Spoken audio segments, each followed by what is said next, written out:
بسم اللہ الرحمن الرحیم رب زدنی علما۔ بسم اللہ الرحمن الرحیم۔ سامعین اکرام، یہ قرآنسننا.com کی پیشکش ہے۔ ہمارا انٹرنیٹ پر پتہ ہے www.quransunnah.com۔ صحیح البخاری کہ اللہ کی کتاب کے بعد سب سے صحیح کتاب صحیح البخاری ہے۔ سب سے پہلے حملہ اسی کتاب پر ہوتا ہے اور سب سے پہلے حملہ اسی امام پر ہوتا ہے جس نے حدیث رسول کی حفاظت کے لیے 30,000 دینار کو کھڑ سے پانی میں ڈال دیا بلا کسی جھجک کے۔ تو سب سے پہلے اسی پر حملہ ہوتا ہے اور عجیب عجیب قسم کی باتیں کہی جاتی ہیں۔ شاہ اللہ رحمۃ اللہ نے لکھا ہے کہ کل من یحوّن امر الصحیحین فہو مبتدع۔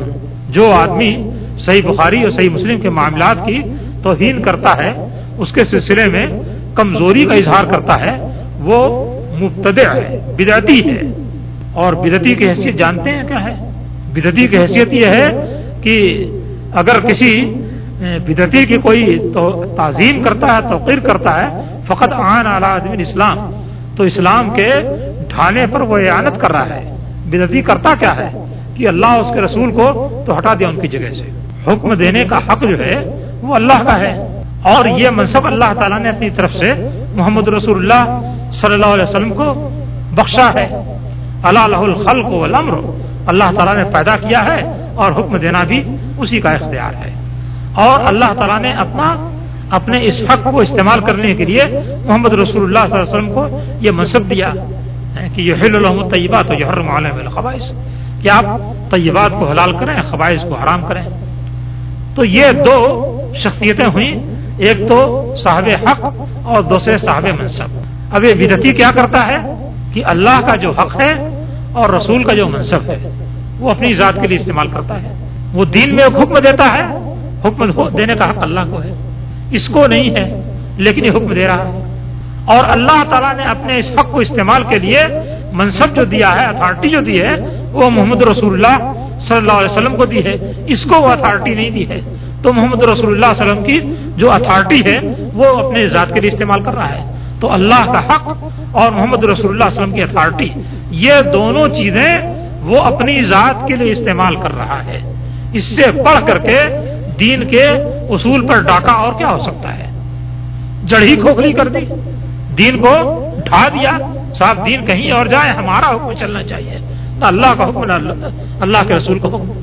اس لیے جو آدمی بدعتی ہے وہ آدمی تو اس لائق نہیں ہے کہ اس کی کسی قسم کی تعظیم کی جائے، اس کی تعظیم حقیقت میں اسلام کو ڈھا دینے کے برابر ہے۔ اور جو بخاری اور مسلم کی توہین کرتا ہے، شاہ صاحب فرماتے ہیں کہ وہ دین کا وہ مبتدی ہے، وہ بدعتی ہے، اور دین کے سلسلے میں اس کا معاملہ خراب ہے۔ تو بات بہت طول اختیار کر گئی، لیکن بہرحال اس کی ضرورت تھی، اس لیے کہ اس طرح کے خرافاتی لوگ آپ کے دائیں بائیں بھی موجود ہیں، آپ کے ملک میں بھی موجود ہیں، اور دنیا کے اندر جگہ جگہ یہ اپنا ڈیرا گاڑ کر کے اس پوری امت کو اپنے پنجے میں پھنسائے ہوئے ہیں۔ اور جس طریقے سے بھیڑ پالنے والا اس بات کی کوشش کرتا ہے کہ کوئی بھیڑ اس کے ریوڑ سے نکل کر کے کہیں اور نہ جانے پائے، اور ذرا سے بھی وہ کھسکتی ہے تو فوراً ڈنڈے سے ہچکارتا ہے، اسی طریقے سے یہ امت کو اپنے پنجے میں لپیٹے ہوئے ہیں، اور کسی شخص کو اس بات کی گنجائش نہیں دیتے کہ وہ دین کے معاملے میں ذرا سا بھی تحقیق کرے اور دین کی حقیقت کو سمجھنے کی کوشش کرے۔ اگر اس طرح کی کوئی کوشش کسی کی طرف سے ہوتی ہے تو فوراً ڈنڈے سے اس کو ہچکار کر کے اپنے ریوڑ کی طرف لانے کی کوشش کی جاتی ہے۔ ایسا نہ ہو کہ یہ یہاں سے نکل بھاگے، اور اس کے لیے بڑے عجیب عجیب اور دین کے بڑے مخالف قسم کے اصول بنا لیے گئے ہیں۔ اب دیکھیے، اللہ تعالیٰ نے قرآن نازل کیا ہے، کس لیے نازل کیا ہے؟ اس واسطے نازل کیا ہے کہ اس کو نہ سمجھا جائے۔ قرآن کو نازل کرنے کے بعد تو اللہ تعالیٰ اس طرح سے کفار کو للکار رہا ہے کہ افلا یتدبرون القرآن ام علی قلوب اقفالها۔ یہ کفار آخر قرآن پر غور تو نہیں کرتے، قرآن کو سمجھنے کی کوشش کو نہیں کرتے، کیا دلوں کے اوپر تالے لگے ہوئے ہیں؟ اس کے معنی یہ ہے کہ اگر دل کے اوپر تالا لگ گیا ہو تو ایسی صورت میں صاحب قرآن نہیں سمجھا جا سکتا۔ اگر دلوں پر تالے نہ لگے ہوئے ہوں تو قرآن سمجھا جا سکتا ہے۔ اب اس قسم کے لوگ کیا کرتے ہیں، صاحب یہ قرآن جو ہے تمہارے سمجھنے کے لیے نہیں ہے، یہ ہمارے آپ کے سمجھنے کے لیے نہیں ہے، گویا یہاں سے اقرار ہے کہ ہمارے اور آپ کے دلوں پر تالا لگ گیا ہے، مہر لگ گئی ہے، اب قرآن اس میں داخل نہیں ہو سکتا، ہمارے اور آپ کے سمجھنے کے لیے نہیں ہے۔ یہ احادیث جو ہیں یہ ہمارے آپ کے سمجھنے کے لیے نہیں ہے۔ قرآن تو کہتا کہ صاحب رسول اللہ صلی اللہ علیہ وسلم کی اسوے کی پیروی کرو، آپ کے طریقے کی پیروی کرو، آپ کی بات کو مانو، اور آپ کا اسوا اور آپ کا طریقہ اور آپ کی بات جہاں موجود ہے وہ ہمارے سمجھنے کی چیز نہیں ہے۔ تو پھر ہم مسلمان ہیں کس لیے، ہم اسلام لائے کس لیے؟ یہ عجیب و غریب بلا ہے، نہ قرآن سمجھنے کے لیے ہو نہ حدیث سمجھنے کے لیے ہو، تو پھر سمجھنے کے لیے ہے کیا؟ گویا دین سمجھنے کے لیے نہیں ہے۔ اس طریقے سے گویا اندھیرے میں لوگوں کو بھٹکائے رکھتے ہیں اور اندھیرے میں ڈالے رکھتے ہیں تاکہ کوئی آدمی بھی ان کے اپنے دائرے سے باہر نہ جانے پائے، ان کی اپنی روزی روٹی سلامت رہے، پیٹ سلامت رہے، دین جاتا رہے، اس کی کوئی پرواہ نہیں۔ یہ مسئلہ ہے، اور ہمیں اور آپ کو اور سارے مسلمان بھائیوں کو اس مسئلے کی اہمیت سمجھنی چاہیے اور اس مسئلے پر نظر ڈالنی چاہیے، اور اس بنیاد اور اساس کو اپنے ذہن میں اچھی طریقے سے بٹھا لینا چاہیے کہ اللہ اور اس کے رسول کی پیروی ہی دین ہے، اور اسی میں نجات ہے اور اسی میں ہدایت کا راستہ ہے، اس کے علاوہ نہ کوئی دین ہے، نہ نجات کا کوئی راستہ ہے، نہ ہدایت کا کوئی راستہ ہے۔ تو یہ تو چند باتیں تھیں اتباع رسول کے سلسلے میں جو میں آپ سے کہنا چاہتا تھا، اور ان باتوں کے ساتھ ساتھ وقت بھی خاصا گزر گیا ہے۔ اب اگر آپ چاہیں تو کچھ حج کے موضوع پر بھی کہا جائے، ورنہ پچھلی دفعہ تو سوال و جواب کافی تھا اور اس کی وجہ سے کافی وقت بھی گزر گیا تھا، تو اگر چاہیں تو سلسلہ ختم کیا جائے۔ حج کے سلسلے میں چند باتیں ہیں، ظاہر بات ہے کہ وقت کافی گزر چکا ہے تو مختصراً عرض کر دوں۔ پہلی بات تو یہ ہے کہ جب ایک آدمی مسلمان ہو جائے تو اسے دین کی بنیادی باتیں سمجھنی چاہیے، اور بنیادی باتوں کے سلسلے میں پہلی بات تو یہی تھی لا الہ الا اللہ محمد رسول اللہ کی، اور اس بات کا کسی نہ کسی قدر وضاحت اس کی میں نے کر دی ہے۔ یہ اسلام کا بنیادی رکن ہے، یعنی وہ رکن ہے جس کو اختیار کر کے آدمی مسلمان ہوگا، اور جسے چھوڑ دے تو اسلام کے دائرے سے خارج ہو جائے گا۔ اس کے بعد 4 چیزیں اور ہیں جن کو اسلام کے ارکان میں شمار کیا گیا ہے، اور جن کے بارے میں احادیث کے اندر کہا گیا ہے کہ بنی الاسلام علی 5، اسلام کی عمارت 5 چیزوں پر کھڑی کی گئی ہے۔ تو 5 چیزوں میں پہلی چیز تو یہی تھی لا الہ الا اللہ محمد رسول اللہ کی شہادت، اور دوسری بات نماز قائم کرنا، تیسری بات زکوٰۃ ادا کرنا، چوتھی چیز ہے رمضان کے روزے رکھنا، اور 5ویں چیز ہے حج کرنا۔ تو حج بھی اسلام کے 5 بنیادی ارکانوں میں سے ایک رکن ہے، اور جس شخص کے اندر استطاعت ہو اس کے لیے اس کا کرنا فرض ہے۔ وَلِلَّهِ عَلَى النَّاسِ حِجُّ الْبَيْتِ مَنِ اسْتَطَاعَ إِلَيْهِ سَبِيلًا، اللہ کے واسطے لوگوں پر بیت اللہ کا حج کرنا ہے جو بھی بیت اللہ کی طرف راستے کی استطاعت رکھتا ہو۔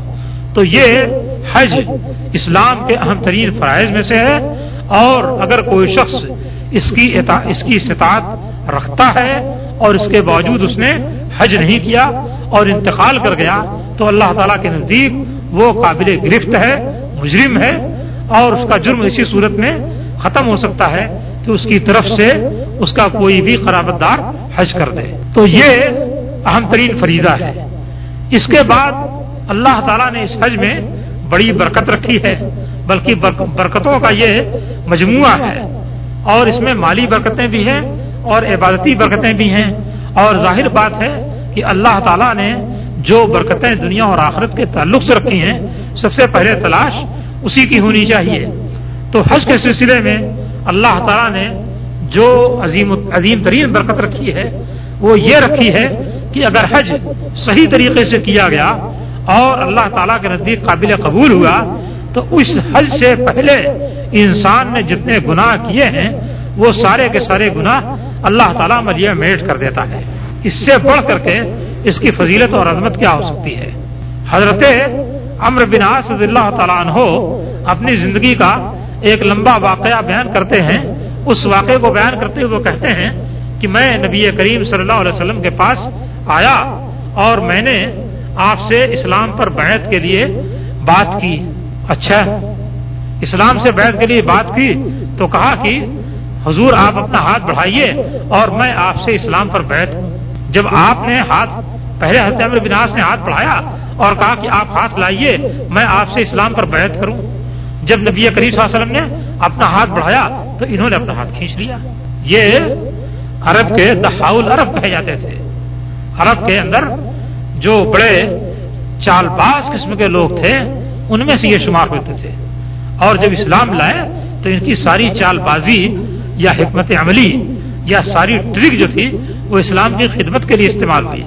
حضرت عمر رضی اللہ تعالیٰ عنہ نے ان کو فلسطین میں جنگ کے لیے بھیجا تو وہاں جو رومی گورنر تھا یا رومی کمانڈر تھا وہ روم کا سب سے بڑا چال باز آدمی شمار ہوتا تھا. حضرت عمر رضی اللہ تعالیٰ عنہ کو جب اس کی خبر لگی تو انہوں نے کہا کہ چلو ٹھیک ہے، ہم نے عرب کے چال باز کو روم کے چال باز سے لڑا دیا ہے، اب دیکھتے ہیں کون آگے جاتا ہے. اور واقعی عرب کے یہ چال باز جو تھے انہوں نے روم کو اس چال باز کو شکست دے دی اور فلسطین کو فتح کر لیا اور اس کے بعد مصر کو بھی فتح کر لیا. حضرت عمرو بن عاص رضی اللہ تعالیٰ عنہ تھے. تو بڑی حکمت عملی ان کے ہاں تھی. اب ہوا کیا کہ پہلے تو انہوں نے ہاتھ بڑھایا اور کہا کہ حضور ہاتھ لائیے میں آپ سے اسلام پر بیعت کر لوں. جب نبی صلی اللہ علیہ وسلم نے اپنا ہاتھ بڑھایا تو انہوں نے اپنا ہاتھ کھینچ لیا. آپ نے پوچھا کہ یہ کیا بات ہے، ایسا کیوں کیا؟ تو کہنے لگے کہ میں کچھ شرط لگانا چاہتا ہوں. کہا کیا شرط لگانا چاہتے ہو؟ کہا کہ شرط یہ لگانا چاہتا ہوں کہ اب تک میری پچھلی جو زندگی گزر چکی اور میں نے جو کچھ بھی اسلام کی مخالفت میں اور اللہ اور اس کے رسول کی مخالفت میں کیا ہے وہ سب بخش دیا جائے. بس شرط یہ ہے کہ مجھے بخش دیا جائے. اس شرط کے ساتھ میں اسلام لانا چاہتا ہوں. نبی کریم صلی اللہ علیہ وسلم نے فرمایا کہ او عمرو بن عاص تمہیں معلوم نہیں ہے ان الاسلام ہے یجب ما کان قبلہ، تمہیں معلوم نہیں کہ اسلام جو ہے وہ پچھلے سارے گناہوں کو ملیا میٹ کر دیتا ہے. اور ہجرت وان الہجرت تجب ما کان قبلہ یا اسی طرح کے الفاظ ہیں. اور ہجرت جو ہے یہ بھی ہجرت سے پہلے کے جتنے گناہ ہیں ان سب کو ملیا میٹ کر دیتا ہے. اور حج یہ بھی حج سے پہلے کے جتنے گناہ ہیں ان سب کو ملیا میٹ کر دیتا ہے. تو گویا 3 چانس ایسے ہیں کہ ان کے ذریعے سے پچھلے سارے گناہ معاف ہو سکتے ہیں. پہلا چانس تو یہ ہے کہ ایک آدمی غیر مسلم تھا اور وہ اسلام میں داخل ہو جائے. اسلام میں داخل ہو گیا سلامتی کے ساتھ تو انشاءاللہ اس کے پچھلے سارے گناہ ملیا میٹ اور ختم ہو گئے. اب ان پر اس سے کوئی مواخذہ نہیں ہوگا. پھر اگر وہ مسلمان ہونے کے بعد کچھ غلطی کر بیٹھا، برائیاں ہو گئیں، گناہ ہو گئے، تو اس کے بعد دوسرا موقع یہ ہے کہ اگر دارالکفر سے دارالاسلام کی طرف ہجرت ہو رہی ہے تو ہجرت کر جائے تو انشاءاللہ یہ ہجرت اس کے پچھلے سارے گناہ کو ملیا میٹ کر دے گی.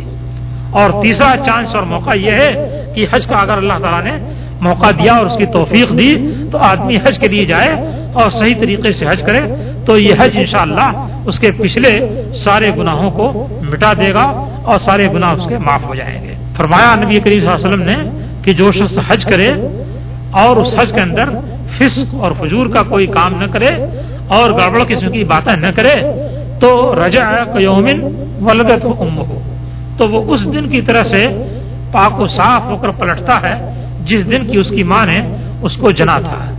آدمی جب دنیا میں پیدا ہوتا ہے، وجود میں آتا ہے، تو ظاہر بات ہے کہ اس وقت اس کے اوپر کوئی گناہ نہیں ہوتا ہے. سارے گناہوں سے وہ بالکل پاک و صاف پیدا ہوتا ہے. اس کے بعد رفتے رفتے جب وہ شعور کی زندگی کو پہنچتا ہے اور آنکھیں کھولتا ہے اور دنیا کی چمک دمک دیکھتا ہے تو پھر دائیں بائیں جھپٹنا شروع کرتا ہے اور غلط سلط کام بھی اس سے ہونا شروع ہوتے ہیں.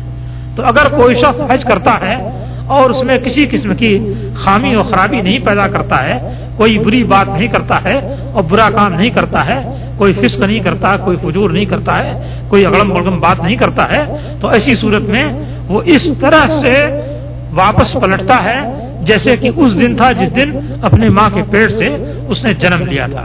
اس طریقے سے سارے گناہوں سے پاک و صاف ہو کر کے وہ نکلتا ہے. اور ایک اور حدیث میں آپ نے فرمایا کہ والحج المبرور لیس له جزاء الا الجنہ، حج مبرور وہ حج جو پاک صاف ہو، جو اللہ کے نزدیک قبول کرنے کے لائق ہو، ایسے حج کی جزا جنت سے کم نہیں ہے. کم سے کم اس کی جزا یہ ہے کہ بندے کو جنت دی جائے. تو یہ اسلام کا 5واں اور آخری رکن ہے، اور ساری زندگی میں صرف ایک مرتبہ اللہ تعالیٰ نے اس کو فرض کیا ہے، چاہے آدمی کو ہر سال حج کرنے کی استطاعت ہو اور طاقت ہو، لیکن ایک مرتبہ اس پہ فرض ہے، باقی اوقات میں اگر وہ کرتا ہے تو اس کے لیے نفل ہے۔ تو یہ حج کی جزا ہے اور حج کا بدلہ ہے۔ حج کے کچھ احکام و مسائل بھی ہیں، اور یہ احکام و مسائل ایسے ہیں کہ ظاہر بات ہے کہ ذرا بڑے اطمینان سے سیکھنے اور جاننے کے ہیں، اور بہت اطمینان سے یہ غور کرنے کے ہیں۔ اس کے لیے عام طریقے سے یہاں پر کتابیں ملتی ہیں، اور ان کتابوں کے ذریعے سے آدمی حج کے ان مسائل کو زیادہ آسانی کے ساتھ منضبط کر سکتا ہے۔ اگر ایک مجلس میں ان کو بیان بھی کیا جائے تو اس بات کا خاصا امکان ہے کہ اس کے بہت سارے مسائل ذہن سے نکل جائیں اور عین وقت پر گڑبڑ ہو جائیں۔ حج کے مسائل کا کچھ عجیب و غریب معاملہ ہے کہ جب تک آدمی حج کر نہیں لیتا ہے اور سارے مقامات سے گزر نہیں لیتا اور ایک ایک چیز کا تجربہ نہیں کر لیتا ہے، اس وقت تک کتابوں کے پڑھنے سے اور بیانات کے سننے سے ذہن میں بات پورے طور سے بیٹھتی نہیں ہے، اور بالعموم بعض باتیں جس کو وہ سمجھ کر کے سوچ کر گیا ہے، عین وقت پر اس میں کوئی گڑبڑی ہو جاتی ہے اور کچھ کا کچھ کر دیا جاتا ہے۔ مشہور ہے ملا علی قاری، یہ بہت بڑے عالم تھے، مشکات کی انہوں نے شرح لکھی ہے، اور بڑے صاحب علم آدمی تھے، اس میں کوئی شبہ نہیں، اور حنفی مذہب سے تعلق رکھتے تھے۔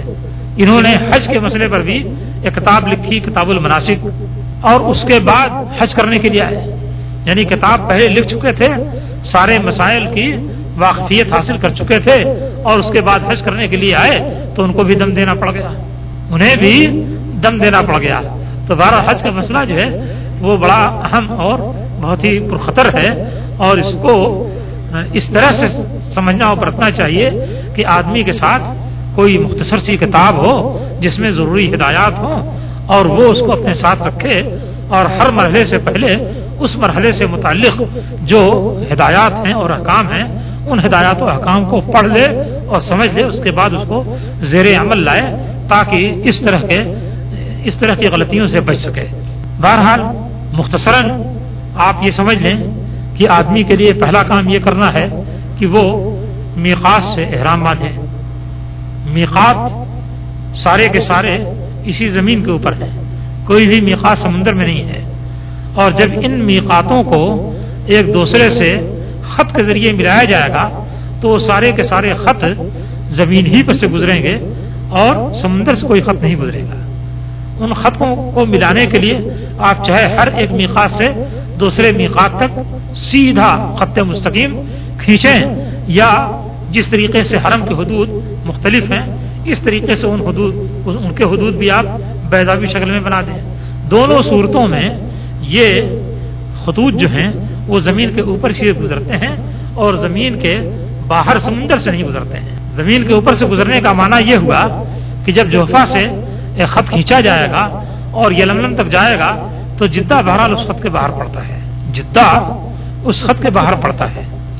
اس طریقے سے جو آدمی میقات سے گزرتا ہے اسے میقات پر احرام باندھنا ہے، اور جو میقات سے نہیں گزرتا ہے تو اس کے دائیں یا بائیں جب میقات پڑے مکہ جاتے ہوئے تو جہاں پر وہ میقات کے مقابل ہو وہاں پر اس کے لیے احرام باندھنا ضروری ہے۔ جدہ کے لوگ چلیں تو بائیں طرف ان کے بائیں طرف جوفا پڑتا ہے اور تقریباً جدہ کے سیدھے پڑتا ہے یا جدہ سے نکلتے نکلتے پڑتا ہے، اور بائیں طرف یہ لملم ہے جو جدہ سے نکلنے کے بعد پڑتا ہے اور جدہ کے اندر نہیں پڑتا ہے۔ اس طرح سے آدمی پورے اطمینان کے ساتھ جدہ سے احرام باندھ سکتا ہے، یہاں تک کہ وہ لوگ جو سمندری راستوں سے ہندوستان یا پاکستان سے آتے ہیں وہ بھی جدہ اتر کر کے یہاں پر احرام اطمینان سے باندھ سکتے ہیں اور اس کے بعد مکے کے لیے جا سکتے ہیں۔ اس میں کوئی مشکل بات نہیں ہے۔ پہلے ہندوستان پاکستان سے لوگ آتے تھے تو یمن میں اتر جاتے تھے اور اس کے بعد خشکی کے راستے آتے تو یلملم سے احرام باندھتے تھے۔ اس کے بعد مشہور ہو گیا کہ صاحب ہندوستان پاکستان کی میقات یلملم ہے، لہذا اب جو لوگ سمندر سے آتے ہیں اور ساحل سے 100 کلومیٹر 150 کلومیٹر دور سے گزرتے ہیں وہ بھی وہیں سے احرام باندھ لیتے ہیں، حالانکہ اس کی کوئی ضرورت نہیں ہے۔ تو میقات سے احرام باندھنا، تلبیہ پکارنا، اس کے بعد مکہ جانا اور مکے جانے کے بعد اگر عمرے کا احرام باندھا ہے تو عمرے کے لیے آپ طواف کیجئے، وہ طواف قدوم ہے اور عمرے کا بھی طواف ہے. اور اگر عمرے کا احرام نہیں باندھا ہے، صرف حج کا احرام باندھا ہے تو بھی طواف کیجئے، وہ طواف قدوم کہلائے گا، طواف عمرہ نہیں ہوگا. اب صرف حج کا احرام باندھا ہے تو طواف کر کے پڑے رہیے. عمرے کا احرام باندھا ہے اور حلال ہونا چاہتے ہیں تو طواف کرنے کے بعد سعی کیجئے، اور سعی کرنے کے بعد سر مڈائیے یا قصر کرائیے اور حلال ہو جائیے. اور اس کے بعد وہیں مکے سے 8ویں تاریخ کو حج کے لیے احرام باندھ دیجیے. اگر آپ نے صرف حج کا احرام باندھا ہے یا عمرہ اور حج دونوں کا احرام ایک ساتھ باندھا ہے تو ایسی صورت میں مکہ پہنچ کر کے جو طواف کیا اور سعی کیا تو یہ سعی 10 تاریخ کے طواف کے بعد کے لیے کافی ہے. پھر 10 تاریخ کو صرف طواف کرنا ہے، سعی نہیں کرنی ہے. اور اگر اس موقع پر آپ نے سعی نہیں کی ہے تو کوئی حرج کی بات نہیں ہے. 10 تاریخ کو جب آپ طواف کریں تو اس کے بعد سعی کر لیں، وہ سعی اس کے بدلے بھی کافی ہو جائے گی. یعنی سعی ایک ہی کرنی ہے. بلکہ حضرت عائشہ رضی اللہ عنہا کی حدیث سے معلوم ہوتا ہے کہ طواف اور سعی یہ دونوں ایک ہی کرنا ہے. یعنی اگر کوئی شخص عمرے اور حج دونوں کا احرام باندھ کر کے مثال کے طور پر چلا جاتا ہے اور اتفاق کی بات یہ ہے کہ اسے طواف اور سعی دونوں میں سے کسی کی گنجائش نہیں ملتی، سیدھے وہ مینا یا عرفات چلا جاتا ہے، تو ایسی صورت میں 10 تاریخ کو جو طواف کرے گا اور سعی کرے گا، یہ طواف اور سعی یہ حج اور عمرے دونوں کے لیے کافی ہو جائے گی. حضرت عائشہ رضی اللہ عنہا مدینہ سے نبی کریم صلی اللہ علیہ وسلم کے ساتھ تشریف لائیں اور بالکل مکے کے پاس پہنچ کر کے حج شروع ہو گیا. انتظار کرتی رہیں. اب عرفہ جانے کا وقت آ گیا اور اس وقت تک یعنی مینا جانے اور عرفہ جانے کا وقت آ گیا اور اس وقت تک وہ پاک نہیں ہو سکیں، لہذا طواف نہیں کر سکیں. تو 10ویں تاریخ کو وہ فارغ ہوئیں اور اس کے بعد انہوں نے آ کر کے طواف کیا اور سعی کی. تو نبی کریم صلی اللہ علیہ وسلم نے فرمایا کہ طواف کے وسعی کے یجزی کے حج کے عمرتی، تمہارا طواف اور تمہارا سعی جو تم نے کیا ہے یہ تمہارے حج اور عمرے دونوں کے لیے کافی ہے. تو اس سے معلوم ہوا کہ اگر کوئی شخص طواف بھی نہیں کر سکا ہے شروع میں اور 10 تاریخ ہی کو طواف کر سکا تو وہ طواف عمرے کے لیے بھی کافی ہوگا اور حج کے لیے بھی کافی ہوگا. یعنی ایک ہی طواف دونوں کے لیے کافی ہو جائے گا اور ایک ہی سعی دونوں کے لیے کافی ہو جائے گی. یہ بھی اللہ تعالیٰ کی طرف سے ایک بہت بڑی چھوٹ ہے اور بہت بڑی عنایت ہے. اور اگر آج آپ خانہ کعبہ کی بھیڑ اور اس کے اندر ہونے والی مشقت کو دیکھیں تو محسوس ہوگا کہ واقعی یہ اللہ تعالیٰ کی طرف سے بہت بڑی عنایت کی گئی ہے. ورنہ اگر ضروری قرار دیا جاتا طواف عمرے دونوں کو تو پھر ایسی صورت میں بندہ بڑی مشقت میں پڑ جاتا. تو بہرحال میقات پر یا میقات کے محاذات میں احرام اور اس کے بعد مکہ جا کر کے طواف اور اس کے ساتھ سعی کی جائے، یہ 10ویں تاریخ کو دونوں اختیار ہے. پھر 8ویں تاریخ کو مینا چلے جائیے اور ظہر سے لے کر کے دوسرے دن فجر تک وہاں رہ کر کے 5 نمازیں پڑھنی ہیں. پھر مینا سے 9ویں تاریخ جو فجر پڑھی ہے اس تاریخ کو عرفات کے لیے روانہ ہو جائیے. عرفات کا جو وقوف ہے اس کی ابتدا اصل میں زوال کے بعد ہوتی ہے. زوال سے پہلے کوئی چلا گیا ہے تو یہ اس کے اپنے سفر کی آسانی کا مسئلہ ہے لیکن وہ وقوف میں نہیں شمار ہوتا ہے. زوال کے بعد سے وقوف شروع ہوتا ہے اور دن ڈوبنے تک کم از کم وہاں ٹھہرنا ہے. اگر کوئی شخص ایسا ہے کہ وہ اتنی دیر تک نہیں ٹھہر سکا یا اس وقت میں نہیں پہنچ سکا تو زوال کے بعد سے اور فجر کے طلوع ہونے سے پہلے تک اس پورے وقت میں کسی بھی لمحے اگر کوئی شخص عرفات پہنچ گیا اور اس میں داخل ہو گیا حتیٰ کہ اگر سوتا ہوا بھی گزر گیا تو ایسی صورت میں وقوف عرفات کے لیے اتنا کافی ہو جائے گا اور اس کو بھی حج کرنے والوں میں شمار کر لیا جائے گا. اگر خدا نخواستہ کوئی شخص عرفات میں نہیں جا سکا تو ایسی صورت میں اس کا حج نہیں ہوگا، اس کا حج ہی سرے سے نہیں ہوگا. حکومت نے ایک بہت اہم کام کیا ہے کہ عرفات میں درخت لگا دیے ہیں، لوگوں کے سائے کا اس سے فائدہ ہو جاتا ہے. اس کے علاوہ بڑے بڑے اوپر بورڈ لگا دیے ہیں بدایت عرفات، گویا یہاں سے عرفات شروع ہوتا ہے اس واسطے تاکہ کوئی بھی شخص ایسا نہ ہو جو کہ عرفات کے اندر داخل ہونے سے باقی رہ جائے. ہم نے دیکھا بڑا عجیب و غریب معاملہ تھا کہ بھیڑ کی بھیڑ جا کر کے عرفات سے پہلے جو کبری پڑتی ہے اس کے نیچے جا کر کے لوگ بیٹھ جاتے ہیں اور ڈیرا جمائے ہوئے ہیں. بیچارے سمجھانے والے جا کر کے ان کو بتاتے اور سمجھاتے ہیں کہ عرفات نہیں ہے، عرفات میں آؤ، وہاں چل کے داخل ہو جاؤ اور اس میں وقوف کر لو ورنہ تمہارا حج نہیں ہوگا. مگر یہ ڈانٹ کے بھگاتے ہیں جاؤ جاؤ، خام خواہ کے لیے ہم کو اس آرام کی جگہ سے بھگانے کے لیے آئے ہیں. تو یہ بہت بڑی محرومی ہے کہ آدمی ساری کوشش کرے، ساری محنت کرے اور حج کا جو بنیادی رکن ہے اسی سے محروم رہ جائے جس کے بغیر کی حج ہی نہیں ہوتا ہے. نبی کریم صلی اللہ علیہ وسلم نے فرمایا کہ الحج عرفہ، حج عرفہ ہے. عرفات سے روانگی کے بعد مزدلفہ میں آ کر کے رات گزاری ہے اور اس کے بعد صبح سورج نکلنے کے بعد منا پہنچ کر کے کنکری ماری ہے. یعنی روانگی تو سورج نکلنے سے پہلے ہو جائے اور کنکری ماری جائے سورج نکلنے کے بعد. جبر کبرا کو کنکری ماریے اور اس کے بعد سر مڈانا ہے. اگر کسی کے ذمہ قربانی ہے تو قربانی بھی کرے اور اس کے بعد سر مڈائے اور اس کے بعد آ کر کے خانہ کعبہ کا طواف کر لیجیے. اس طریقے سے حج کا بیشتر عمل مکمل ہو گیا. 10 تاریخ کو 10 کو طواف نہیں کر سکے 11 کو کر لیں، 11 کو نہیں کر سکے 12 کو کر لیں. بہرحال اسے کرنا ضروری ہے اور یہ بھی حج کا رکن ہے. اور اس طواف کے ساتھ اگر پہلے آ کر کے سعی نہیں کی تو سعی کر لیجئے، پہلے سعی کر چکے ہیں تو سعی کی ضرورت نہیں ہے. اس کے بعد کم از کم 2 روز مینا میں گزارنے ہیں، رات گزارنی ہے اور دن میں کنکری مارنی ہے. 2 راتیں مینا میں گزار لیجئے اور دن میں زوال کے بعد کنکری مار لیجئے. تیسرے روز کے سلسلے میں اختیار ہے، اگر چاہیں تو آپ رک جائیں بہتر ہے اور اگر نہ چاہیں تو نہ رکیں، اس کا بھی اختیار دیا گیا ہے. فمن تعجل فی یومین فلا اثم علیہ ومن تاخر فلا اثم علیہ. جو 2 دن میں جلدی کر لے اس کے لیے بھی کوئی گناہ نہیں، جو تاخیر کرے اس کے لیے بھی کوئی گناہ نہیں. نبی کریم صلی اللہ علیہ وسلم نے تاخیر کی تھی اور 3 روز آپ نے مینا میں وقوف کیا تھا. مینا سے فارغ ہونے کے بعد اگر 2 روز کے بعد نکلنا ہے تو دن ڈوبنے سے پہلے مینا کے حد سے باہر نکل آئیے اور 3 روز رہنا تو ٹھیک ہے، کوئی بات نہیں ہے. پھر اس کے بعد آخری کام یہ ہے کہ بیت اللہ کا طواف کیجیے، طواف وداع، اور اس کے بعد گھر روانہ ہو جائیے. یہ طواف اسی وقت کرنا ہے جب روانگی کا ارادہ ہو، یعنی آخری کام طواف ہے، اس کے بعد واپسی ہے. اگر وہاں ٹھہرنا ہے مکے میں تو طواف وداع نہیں کرنا ہے، جب مکے سے روانگی ہوگی اس طواف وداع کرنا ہے. یہ حج کے اعمال ہیں مختصر طور پر، مگر ظاہر بات ہے جیسا میں نے کہا کہ زبانی طور سے بیان کر دینے سے یا محض کتابوں میں سرسری طور سے پڑھ لینے سے ذہن نشین نہیں ہوتے ہیں.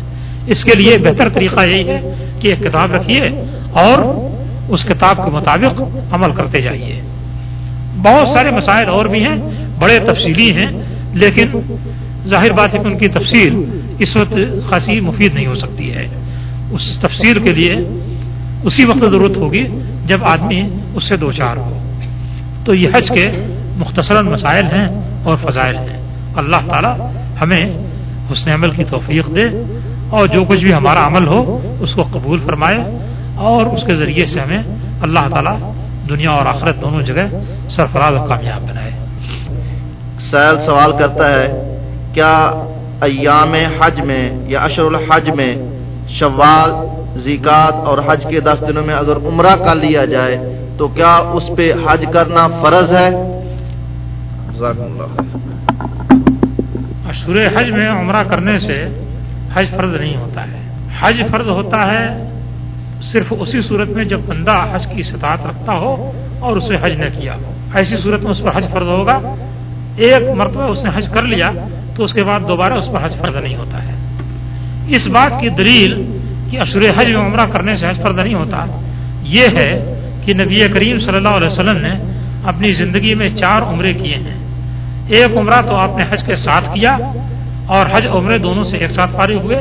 باقی 3 عمرے آپ نے حج کے بغیر کیے اور یہ تینوں کے تینوں عمرے آپ نے اشہر حج میں کیے تھے. یعنی ذیقعدہ میں کیے تھے یا یہ کہ شوال میں کیے تھے، بلکہ ذیقعدہ میں کیے تھے. تینوں عمرے آپ نے ذیقعدہ میں کیے، عمرہ کیا اور پھر اس سال حج نہیں کیا. اور لقد کان لکم فی رسول اللہ اسوۃ حسنہ، نبی کریم صلی اللہ علیہ وسلم میں بہترین اسوہ ہے. آپ نے جب اشہر حج میں عمرہ کیا اور حج نہیں کیا تو ظاہر بات ہے کہ عمرہ کرنے سے حج فرض نہیں ہو. جزاکم اللہ خیر الجزاء. یعنی شیخ صاحب کی وضاحت سے آپ کو مسئلہ معلوم ہو گیا ہے وضاحت کی ضرورت نہیں کہ اشہر الحج میں عمرہ کرنے سے حج فرض نہیں ہوگا. یہ عام لوگ ہمیں بھی فون کرتے ہیں اس مکتب میں پوچھنے والے اکثر یہ سوال پوچھتے رہتے ہیں اور بعض لوگ حج کرنے کے بعد پھر پوچھتے ہیں. تو اس بات کی وضاحت ہو گئی کہ اشہر الحج میں شوال اور ذیقعت یا ذوالحج کے پہلے دنوں میں عمرہ کرنے سے حج فرض نہیں ہوگا. اس کا حج کے ساتھ تعلق نہیں ہے بشرطیکہ کہ حج کی نیت سے عمرہ نہ کیا جائے. دوسرا ایک سوال جو تقریباً یہ مشترکہ کافی ساتھیوں کا ہے کہ اگر اشہر الحج میں شوال میں ذیقعت میں یا ذوالحجہ کے پہلے 8 یا 10 دنوں میں اگر عمرہ کر لیا جائے تو اس صورت میں کیا وہ حج تمتع ہو جائے گا یا جس حج کی وہ نیت کرے گا وہ اس کے لیے حج ہوگا؟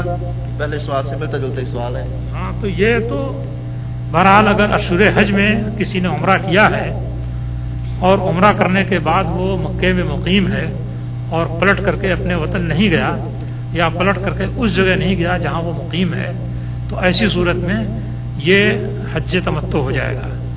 لیکن اگر کوئی شخص اشہر حج میں عمرہ کرنے کے لیے جاتا ہے اپنی قیام گاہ سے اور اس کے بعد پھر پلٹ کر کے اپنی قیام گاہ پر یا اپنے وطن واپس چلا جاتا ہے اور حج کے لیے پھر سے دوسرا سفر کرتا ہے تو ایسی صورت میں یہ حج تمتع نہیں کہلایا. اگر کوئی جدہ ہی کرانے والا ہے نہیں اگر کوئی شخص باہر سے آیا ہے دوسرے ملک سے آیا ہے اور ایسی صورت میں وہ جدہ یا مدینہ وغیرہ جاتا ہے تو یہ تو اس کا سفر وہی ہے اسی سفر کے اندر ہے.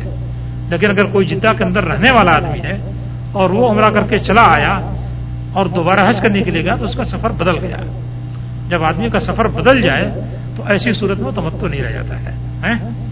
ہاں تو ظاہر ہے. درخواست ہے تمام احباب سے کہ لکھ کے سوال بھیجنے کی کوشش کریں تاکہ اس طرح دوسرے ساتھی شکوک و شبہات پہ کیا سوال نہیں سمجھ آتا ہے آواز کی صورت میں.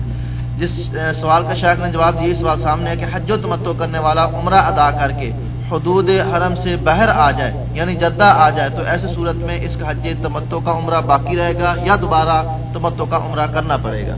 اس کا جواب بھی وہی ہے کہ اگر کوئی شخص یہاں کا رہنے والا ہے اور اس نے عمرہ کیا عمرہ کرنے کے بعد واپس آ گیا اس کا سفر ختم ہو گیا اپنی قیام گاہ پر آ گیا اور ایسی صورت میں اگر وہ تمتع کرنا چاہتا ہے تو اس کو تمتع کے لیے پھر سے عمرہ کرنا پڑے گا.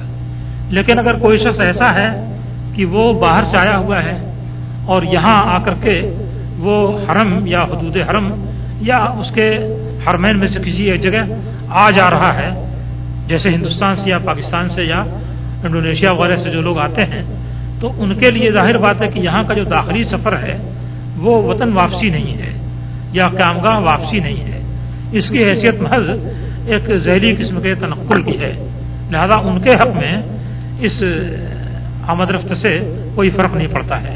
یعنی ان کا پہلا عمرہ جو ہے وہ تمتع کے لیے کافی ہوگا. لیکن یہاں کے جو باشندے ہیں اگر وہ تمتع کرنا چاہتے ہیں تو ان کو ایک ہی سفر میں دونوں کام کرنا ہوگا یعنی حج اور عمرہ. جزاکم اللہ خیر.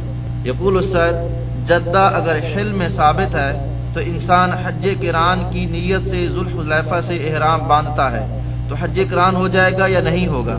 ذوالحلیفہ سے جو شخص گزرے اس کے اوپر تو احرام باندھنا ضروری ہے اور اس کے لیے اس کا اعتبار نہیں کیا جائے گا کہ وہ گزرتے بعض ایسی جگہوں سے گزر جائے جو حل کے حدود سے باہر ہوتی ہیں. اس کا کوئی اعتبار نہیں ہوگا یعنی اس سے کوئی فرق نہیں پڑے گا چاہے وہ جدہ کے راستے مکہ جائے یا خلیص کے راستے مکہ جائے لیکن اس کو احرام ذوالحلیفہ ہی میں باندھنا ہوگا اور ایسی صورت میں اس کا قران ذوالحلیفہ ہی سے ہوگا. قران کے لیے یہ ضروری نہیں ہے کہ جس وقت آپ نے عمرے کا احرام باندھا تھا اسی وقت حج کا بھی احرام باندھیں. عمرے کا اگر آپ نے احرام باندھا ہے اور عمرے سے فارغ ہونے سے پہلے حج کی بھی نیت کر لی اسی احرام کے اندر تو یہ قران ہو جائے گا چاہے مکہ پہنچ کر کے ہی حج کی نیت کیوں نہ کی ہو. جزاکم اللہ خیر. یقول السائل جو لوگ عمرہ کی غرض سے بیرون دنیا سے آتے ہیں کیا وہ جدہ پہنچنے کے بعد جدہ سے احرام باندھ سکتے ہیں؟ اگر وہ راستے میں کسی اور میقات سے نہیں گزرتے ہیں تو یقیناً جدہ پہنچنے کے بعد ہی ان کو احرام باندھنے کی ضرورت ہے. لیکن اگر وہ راستے میں کسی اور میقات سے گزرتے ہیں تو پہلی مرتبہ جس میقات سے گزریں اس میقات کے اوپر ان کو احرام باندھنا ضروری ہے. مثال کے طور پر ریاض کی طرف سے جو جہاز آتا ہے وہ ذات عرق کی میقات سے گزرتا ہے یا اس کے محاذات سے گزرتا ہے تو اترتا تو آ کر کے جدہ ہی میں ہے لیکن وہ میقات سے ہو کر کے گزرتا ہے. اس لیے جو لوگ اس میں سوار ہوں ان کے لیے وہیں پر احرام باندھ لینا ضروری ہے۔ جزاکم اللہ خیرا۔ بعض حاجی صاحبان جدہ سے احرام باندھ کر سیدھے مینا میں چلے جاتے ہیں اور طواف بیت اللہ نہیں کرتے، تو کیا یہ جائز ہے؟ اس میں سنت چھوٹ جاتی ہے، یعنی سنت یہ ہے کہ آدمی جب آئے تو پہلے جا کر کے خانہ کعبہ کا طواف کرے، جسے طواف قدوم کہا جاتا ہے۔ یہ طواف مسنون ہے۔ اگر کسی عذر کی بنا پر یہ چھوڑ دیا جائے تو اس میں کوئی حرج کی بات نہیں ہے، لیکن اگر بلا عذر چھوڑا جائے تو یہ بات ٹھیک نہیں ہے۔ ایک صحابی حضرت عروہ بن مدرس بن حارث بن لام الطائی قبیلہ طی کے رہنے والے تھے، حائل کے علاقے کے، تو وہ نبی کریم صلی اللہ علیہ وسلم کے پاس آئے۔ کس وقت پہنچے؟ جس وقت آپ مزدلفہ میں فجر کی نماز کے لیے کھڑے ہو رہے تھے، اس وقت وہ پہنچے۔ تو انہوں نے کہا کہ جے تو من جبل طی، میں طی کی 2 پہاڑیوں کے علاقے سے آ رہا ہوں۔ طی کی 2 پہاڑیوں کے درمیان ہی اس وقت حائل شہر ہے، تو طی کی 2 پہاڑیوں سے میں آ رہا ہوں۔ اقلل تو راحلتی واتعبت نفسی، میں نے اپنی سواری کو بھی تھکا مارا ہے اور اپنے آپ کو بھی تھکا مارا ہے۔ ما ترکت من جبل الا وقفت علیہ، کوئی بھی پہاڑ میں نے نہیں چھوڑا مگر اس پر کچھ دیر ٹھہرا ہوں۔ فحل لی من حج، تو کیا میرے لیے حج ہے؟ تو آپ نے فرمایا کہ جو آدمی ہماری اس نماز کو یہاں پر پالے، یعنی مزدلفہ میں پالے، اور اس سے پہلے وہ عرفات میں جا چکا ہے لیلن اور نہارن، دن یا رات کسی وقت میں، فقط تم حجہ وقضا تفسہ، تو اس کا حج پورا ہو گیا اور اس نے اپنی گندگی صاف کر لی، یعنی حج سے ٹھیک طریقے سے فارغ ہو گیا۔ تو اب یہ حضرت عروہ بن مدرس بن حارث بن لام الطائی جو تھے، یہ تو حائل کے علاقے سے سیدھے عرفات پہنچے تھے اور عرفات سے گزر کر کے اس وقت مزدلفہ پہنچے تھے جب فجر کی نماز کھڑی ہونے جا رہی تھی۔ تو اس سے معلوم ہوا کہ اگر کوئی شخص خانہ کعبہ کا طواف نہ کر سکے، اس بنا پر کہ وقت تنگ ہے، معاملات مشکل ہیں، تو کوئی حرج کی بات نہیں ہے، ایسا کر سکتا ہے۔ جزاکم اللہ خیرا۔ یقول السائل، بعض لوگ مسجد عائشہ سے دوبارہ احرام باندھنے کے بعد عمرہ کرنے کے لیے یعنی بار بار اس مسجد کی طرف جاتے ہیں، تو کیا مسجد عائشہ سے عام لوگوں کا احرام باندھنا کس طرح جائز ہے؟ دیکھیے، کے ساتھ صحابہ کرام کی جس تعداد نے حج کیا تھا اسے 1 لاکھ اور 1,24,000 یا 1,40,000 بتایا جاتا ہے۔ اس 1 لاکھ یا 1,24,000 یا 1,40,000 صحابہ کرام میں سے صرف حضرت عائشہ رضی اللہ تعالیٰ عنہا ایسی ہیں جن کے لیے نبی کریم صلی اللہ علیہ وسلم نے یہ اجازت دی کہ وہ تنعیم سے جا کر کے احرام باندھیں اور عمرہ کر لیں۔ وہ بھی اس بنا پر اجازت دی گئی کہ وہ عمرے کا احرام باندھ کر کے مدینے سے تشریف لائی تھی اور وہاں پہنچ کر کے ان پر حالت خاص طاری ہو گئی، جس کے بنا پر کہ وہ عمرہ نہیں کر سکیں اور آخر تک عمرہ کرنے سے وہ معذور رہی۔ لہذا اخیر میں جب وہ حج سے فارغ ہو گئیں اور مدینے واپسی کا وقت آیا تو انہوں نے کہا کہ سارے لوگ تو 2 نسک کے ساتھ واپس جائیں گے اور میں صرف 1 ہی نسک کے ساتھ واپس جاؤں۔ تو نبی کریم صلی اللہ علیہ وسلم نے ان کے بھائی حضرت عبد الرحمن بن ابی بکر سے کہا کہ ان کو تنعیم لے آ کر کے عمرہ کرا دو، یعنی خود حضرت عبد الرحمن بن ابی بکر نے بھی عمرہ نہیں کیا، صرف حضرت عائشہ رضی اللہ تعالیٰ عنہ کو عمرہ کرا دیا۔ تو اب اگر یہ بات اس ڈھنگ سے مسنون ہوتی جس ڈھنگ سے کہ آج کل کی جا رہی ہے، تو ظاہر بات ہے کہ اتنی بڑی فضیلت اور اہمیت کو 1,24,000 صحابہ کل کے کل نہ چھوڑ دیتے، یا کم از کم سارے کے سارے ہی اس نعمت سے محروم رہتے، تو حضرت عبد الرحمن بن ابی بکر جو تنعیم گئے تھے اور حضرت عائشہ رضی اللہ عنہ کو جنہوں نے عمرہ کرایا تھا، کم سے کم وہ تو عمرہ کرتے، مگر انہوں نے بھی عمرہ نہیں کیا۔ حضرت عائشہ رضی اللہ تعالیٰ نے جو عمرہ کیا تھا، ظاہر بات ہے کہ وہ پہلے عمرے کا بدل تھا، اس کے عوض میں تھا۔ آپ نے فرمایا کہ حاضی عمرتوں کے حاضی مکان و عمرت کے، یہ جو عمرہ ہے یہ تمہارے اس عمرے کی جگہ پر ہے۔ تو یہ چیز جس ڈھنگ سے انجام دی جا رہی ہے وہ ڈھنگ سے اس کی مشروعیت ثابت نہیں ہے۔